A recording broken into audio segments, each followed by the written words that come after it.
KKRTC bus ಮರಕ್ಕೆ ಡಿಕ್ಕಿಯಾಗಿ ಚಾಲಕ ನಿರ್ವಾಹಕ ಸೇರಿದಂತೆ ಹಲವರು ಗಾಯಗೊಂಡ ಘಟನೆ ಕೂಡ್ಲಿಗಿ ಪಟ್ಟಣದಲ್ಲಿ ನಡೆದಿದೆ.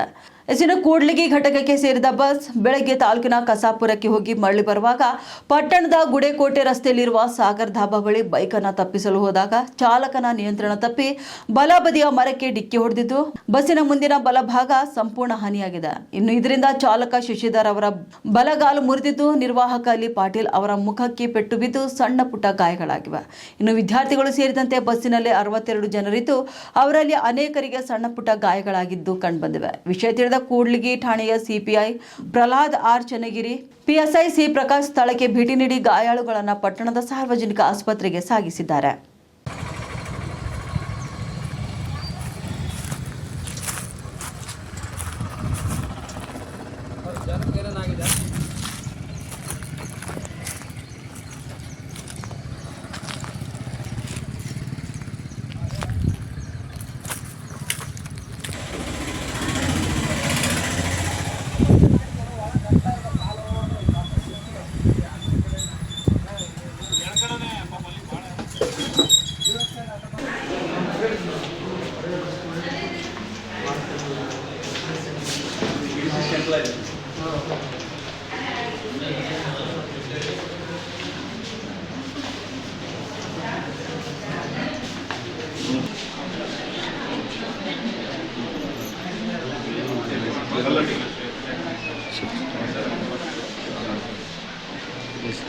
थोड़ा नहीं